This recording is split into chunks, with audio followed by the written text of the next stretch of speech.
Echinodermata, echinodermata के पास endoskeleton है। अभी तक हमने जो भी देखे या तो उनके पास कोई स्केलेटन नहीं था या बाहर कोई कवरिंग थी, ठीक है। इनके पास एंडोस्केलेटन है जो कैल्शियम का बना है, कैलकेरियस ओसिकल्स, कैल्शियम के छोटे छोटे कांटे जैसे बने हुए हैं जो इनकी बॉडी में स्किन में लगे होते हैं, ठीक है। तो और छूने से ऊपर से टच करें तो वो हमको फील होते हैं, कांटेदार लगता है। इसी से इनका नाम पड़ा है एकाइनोडर्मेटा, स्पाइनी बॉडी, ठीक है। डर्मा मतलब स्किन और एकाइनो मतलब spine.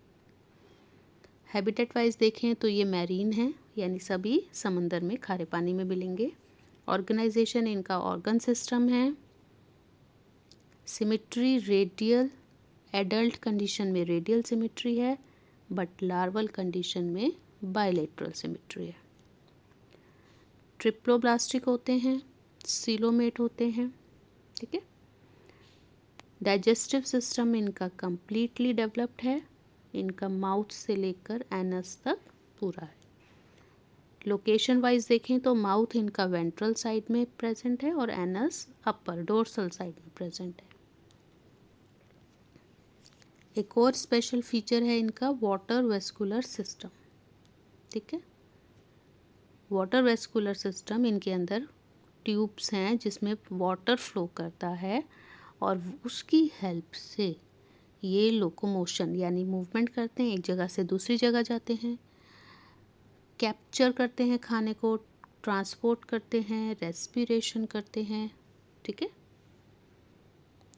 Excretory system is absent, ठीक है। एक्सक्रीटरी सिस्टम इनके अंदर नहीं है। सेक्सेस सेपरेट हैं, यानी डाइशियस कंडीशन है, मेल फीमेल अलग हैं। रिप्रोडक्शन सिर्फ सेक्सुअल मोड ही है, कोई एसेक्सुअल मोड नहीं है। फर्टिलाइजेशन एक्सटर्नल है, ठीक है। एक्सटर्नल यानी फीमेल बॉडी से बाहर फर्टिलाइजेशन, तो मेल और फीमेल गैमीट्स पानी में रिलीज होते हैं, वहाँ पर उनके फ्यूजन होता है। Development is indirect, larval condition आती है और लार्वे कैसे होते हैं, फ्री स्विमिंग होते हैं, ठीक है। एग्जाम्पल स्टारफिश, नाम सुना ही होगा आपने, बाकी भी याद कर लो नाम अच्छे से, ठीक है। नेक्स्ट है हेमिकॉर्डेटा। हेमिकॉर्डेटा को पहले कॉर्डेटा के साथ सब ग्रुप में रखा गया था क्योंकि कुछ सिमिलैरिटी स्टार्टिंग वाली लग रही थी, लेकिन बाद में सेपरेट कर दिया क्योंकि वो क्लियर हो गया कि जो वो स्ट्रक्चर था वो डिफरेंट है, ठीक है। कॉर्डेटा ग्रुप के अंदर जितने भी ऑर्गेनिज्म होते हैं उनमें एक स्ट्रक्चर पाया जाता है जिसे कहते हैं नोटोकॉर्ड। हेमिकॉर्डेटा में भी इनिशियली वो स्ट्रक्चर वैसा मिल रहा था, लेकिन बाद में चेकिंग अच्छे से जब हुई तो क्लियर हुआ कि वो डिफरेंट स्ट्रक्चर है।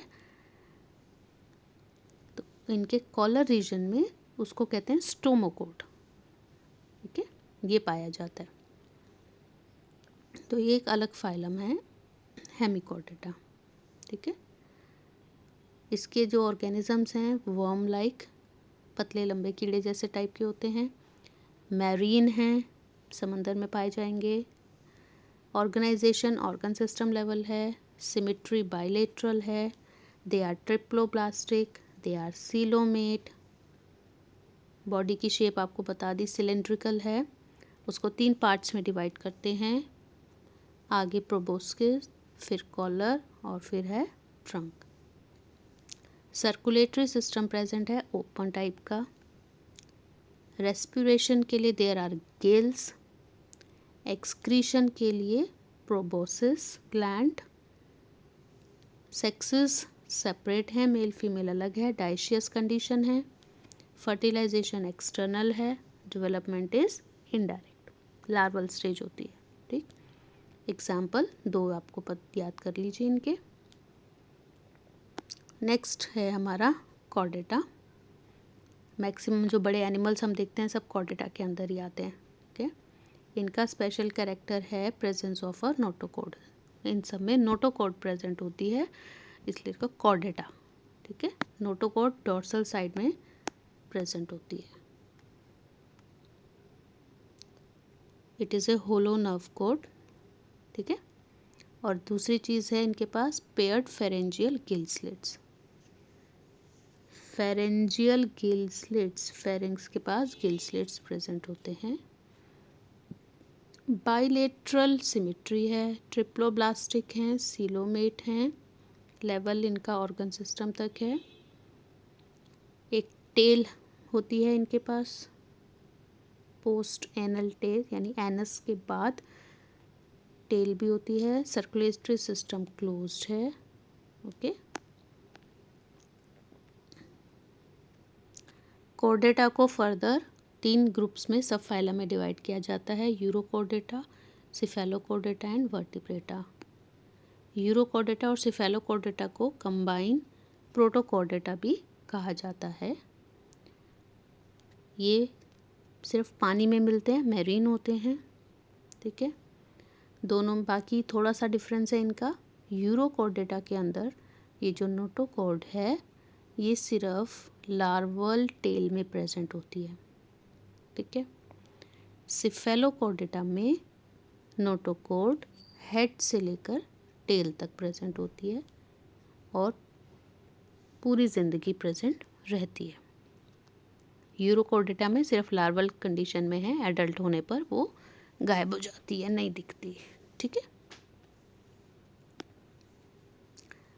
तीसरा है इनका जो सब फाइलम वर्टिब्रेटा, ये मेन है जो आपको अच्छे से करना है, जिसकी डिटेलिंग आपको चाहिए। ठीक है, तो वर्टिब्रेटा के अंदर नोटोकॉर्ड एम्ब्रियोनिक कंडीशन में प्रेजेंट होती है और जैसे जैसे वो एम्ब्रियो ग्रो करता है, एडल्ट ऑर्गेनिज्म बनता है, वो चेंज हो जाती है। नोटोकॉर्ड क्या बन जाती है? वर्टिबल कॉलम, जो कि हार्ड होता है, कार्टिलेज का या बोन का बना होता है।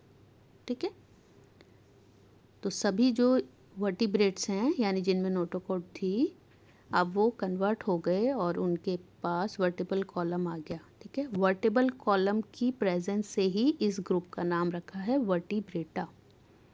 तो वर्टिब्रेटा के अंदर नोटोकॉर्ड भी थी पहले और अब वर्टिब्रेट्स, वो वर्टिबल कॉलम भी है। ठीक है, और जो पहले दो चीज़ हमने पढ़ी, यूरोकोर्डेटा एंड सिफेलोकोर्डेटा, उनके पास केवल नोटोकॉर्ड है, उनकी बॉडी में वर्टिबल कॉलम, रीढ़ की हड्डी नहीं बनी है। ओके, तो वर्टिब्रेटा कोर्डेटा का पार्ट है, कोर्डेटा वर्टिब्रेटा का पार्ट नहीं है, ये ध्यान रखना। ठीक है, चलिए बाकी कैरेक्टरिस्टिक्स तो ऊपर पढ़े ही थे, ट्रिप्लोब्लास्टिक हैं, सीलोमेट है, वो सारे पॉइंट्स तो हैं ही इसके। क्लोज सर्कुलेटरी सिस्टम है, उसके बाद इनके पास हार्ट भी प्रेजेंट होता है। 2 चैम्बर्ड, 3 चैम्बर्ड या 4 चैम्बर्ड हार्ट अलग अलग में हो सकता है। एक्सक्रीशन के लिए किडनी। ठीक है, मूवमेंट के लिए लिम्ब्स प्रेजेंट होते हैं, वो फिन्स, फैदर को जो भी फॉर्म में प्रेजेंट होंगे। वर्टिब्रेटा की डिविजन्स देखो, आगे डिवाइड करा गया है इनको। इनके मुंह में जॉ है या नहीं, उस बेसिस पे ये 2 ग्रुप के हैं। अगर इनमें जॉ एब्सेंट है तो एग्नेथा, जिसमें एक ही क्लास आती है साइक्लोस्ट्रोमेटा। बाकी सब में जॉ प्रेजेंट है। ठीक है, जॉ प्रेजेंट है तो फर्दर जब डिवीजन में आए तो देखा क्या डिफरेंस है। टेट्रापोडा है, यानी 2 पेयर्स ऑफ लिम्ब्स प्रेजेंट हैं, 2 हाथ 2 पैर या 4 टांगे, जो भी, टेट्रा मतलब 4। और कुछ ऐसे जिनके पास फिन्स हैं, तो फिन्स यानी पाइसेस, फिशेस, उनको आगे 2 क्लासेस में डिवाइड किया गया। और टेट्रापोडा जिनके 4 हैं यानी 2 पेयर में हैं, उनकी 4 क्लासेस हैं, amphibia, reptilia, Aves and mammals. ठीक है, अब इन्हीं की डिटेलिंग में आपको अच्छे से समझनी।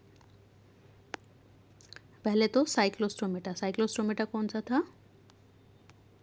जिसके पास जॉ नहीं है। ठीक है, साइक्लोस्ट्रोमेटा एक्टोपैरासाइट्स हैं, फिशेस के ऊपर रहते हैं। एक्टो मतलब बाहर, बॉडी के बाहर रहते हैं। इनकी बॉडी लंबी होती है, गिल स्लिट्स हैं इनके पास रेस्पिरेशन के लिए। इनका सकिंग और सर्कुलर माउथ होता है, सक करना, चूसना इनको ना, खाना पीना। जॉ नहीं है, दांत वात तो है नहीं, जबड़ा नहीं है इनका। ठीक है, विदाउट जॉ। ओके, इनकी बॉडी पे कोई ऊपर स्केल्स नहीं है, जैसे हम कहते हैं मछलियों पे ऊपर हाथ लगाओ तो कांटे वाटे होते हैं, ऐसा नहीं है, ठीक है। इनके पास फिन्स भी नहीं है तैरने के लिए। वर्टेबल कॉलम कार्टिलेज का बना हुआ है, क्रेनियम यानी सर की हड्डी, ठीक है। Circulation closed, blood vessels present हैं। ये मैरीन यानी समंदर में रहने वाले हैं मछलियों के साथ, लेकिन जब इनको एग लेइंग का टाइम आता है तो ये फ्रेश वाटर में चले जाते हैं, यानी समंदर से नदी की तरफ पहुंच जाते हैं। नदी में जाकर वहाँ पर ये एग ले करते हैं और उसके बाद मर जाते हैं। इनके लार्वा एग में से वहीं पानी में निकलते हैं, मीठे पानी में, फ्रेश वाटर में, और उसके बाद वहाँ पर जब वो बड़े हो जाते हैं, एडल्ट फॉर्म में आते हैं, तो वापस ओशन में आ जाते हैं। मेटामॉर्फोसिस, मेटामॉर्फोसिस क्या होता है? लार्वा का एडल्ट में कन्वर्ट होना, है ना। चलिए नेक्स्ट है क्लास कॉन्ड्रोसाइटिस। ये पाइसिस की फिशेस की क्लास है। मैरीन, समंदर में रहने वाले हैं। स्ट्रीमलाइंड बॉडी होती है, मछली की शेप बोलते हैं ना ऐसे, ये स्ट्रीमलाइंड बॉडी। कार्टिलेजियस एंडोस्केलेटन, इनके अंदर हड्डियां हैं, एंडोस्केलेटन प्रेजेंट है जो कार्टिलेज का बना है, यानी सॉफ्ट बोन है। इनका मुंह वेंट्रली लोकेटेड है, सामने नहीं है, नीचे की तरफ है, यहाँ वेंट्रली लोकेटेड है। नोटोकॉर्ड थ्रू आउट लाइफ रहता है। गिल स्लिट्स सेपरेट हैं विदाउट ओपरकुलम। ओपरकुलम क्या है? गिल्स के ऊपर की एक कवरिंग होती है, तो वो कवरिंग इनके पास नहीं है। स्किन इनकी हार्ड है, टफ है, और उसमें छोटे छोटे कांटे जैसे स्केल्स प्रेजेंट हैं। टीथ भी हैं इनके पास जो बैकवर्ड डायरेक्शन में होते हैं, आगे की तरफ नहीं, पीछे की तरफ मुड़े होते हैं, ठीक है। इनके जॉज वेरी पावरफुल, मतलब एक बार किसी को पकड़ लिया तो छोड़ेंगे नहीं, जबड़ा इनका बहुत स्ट्रॉन्ग है। प्रेडेशियस हैं यानी शिकार करते हैं ये। Due to absence of air bladder, इनका एयर ब्लैडर नहीं है। एयर ब्लैडर क्या होता है? एक बैलून जैसा फिश में ऑर्गन प्रेजेंट होता है जिसमें हवा भरी रहती है, जिससे कि फ़िश की बॉडी हल्की हो। हल्की होगी तो वो पानी में फ्लोट कर सकते हैं, लेकिन इनके पास ये नहीं है, यानी ये पानी में फ्लोट नहीं कर सकते। तो पानी में फ्लोट करने के लिए, स्विम करने के लिए इन्हें लगातार अपने फिन्स को हिलाना पड़ेगा, कंटिन्यूस मूवमेंट करनी पड़ेगी, नहीं तो ये नीचे डूब जाएंगी, ठीक है। तो they have to swim constantly, लगातार स्विम करना है ताकि डूबे नहीं। क्लियर? इनका हार्ट कैसा है? 2 चैम्बर हैं उसमें, एक ऑरिकल एक वेंट्रिकल। इनमें से कुछ के पास इलेक्ट्रिक ऑर्गन शॉक देते हैं, करंट मारते हैं, और कुछ के पास है पॉइजनस स्टिंग, ठीक है, डंक होता है पॉइजनस वाला। दे आर कोल्ड ब्लडेड पोकियोथर्मस, यानी इनका बॉडी का टेम्परेचर मेंटेन नहीं होता। बाहर पानी ठंडा तो ये भी ठंडे, पानी में गर्मी आ गई तो इनकी बॉडी भी गर्म। जैसे हमारी बॉडी का, ह्यूमन का टेम्परेचर 37 डिग्री सेल्सियस, गर्मी सर्दी कोई भी हो इतना ही रहता है ना, लेकिन ये अपना टेम्परेचर मेंटेन नहीं कर सकते, ठीक है। जो अपना टेम्परेचर मेंटेन नहीं कर सकते उन्हें कोल्ड ब्लडेड एनिमल्स कहा जाता है, और जो अपना टेम्परेचर मेंटेन कर पाते हैं उन्हें वार्म ब्लडेड कहा जाता है, ठीक है। अच्छा सेक्सेस कैसे हैं इनके? सेपरेट हैं, मेल फीमेल अलग है। मेल के पास क्लैस्पर्स, पेल्विक फिन के पास क्लैस्पर्स जैसे स्ट्रक्चर होते हैं जो होल्ड करने का काम करते हैं। फर्टिलाइजेशन इंटरनल है, and they are viviparous. Viviparous मतलब जो बेबी को बर्थ देते हैं। एग ले करने वाला कौन था? ओविपेरस, विविपेरस, ठीक है। एग्जाम्पल्स हैं, देख लीजिए, याद कर लो। दूसरी क्लास फिशेस की ओस्टिसाइथिस, ये मैरीन और फ्रेश दोनों तरीके की मछलियाँ होती हैं। इनका स्केलेटन बोनी है, एंडोस्केलेटन यानी अंदर हड्डी है, इनके हड्डियाँ प्रॉपर बोन से बना हुआ एंडोस्केलेटन है, ढांचा है। बॉडी स्ट्रीमलाइन है। माउथ टर्मिनल है, ठीक है। पहले में क्या था? नीचे की साइड था, वेंट्रल था ना माउथ, ये टर्मिनल है। 4 pairs of gills present, operculum भी प्रेजेंट है। स्केल्स साइक्लॉइड है, टिनोइड स्केल्स हैं। एयर ब्लैडर भी प्रेजेंट है। हार्ट 2 चैम्बर्ड है, ये भी कोल्ड ब्लडेड हैं। सेक्सेस सेपरेट हैं। फर्टिलाइजेशन एक्सटर्नल है। ओवीपेरस हैं, एग्स ले करते हैं। डेवलपमेंट इज डायरेक्ट, एग में से इनका बेबी निकलता है जो इनके जैसा रिजेंबल करता है। लार्वल स्टेज नहीं है। ठीक है, एग्जाम्पल्स याद कर लीजिएगा।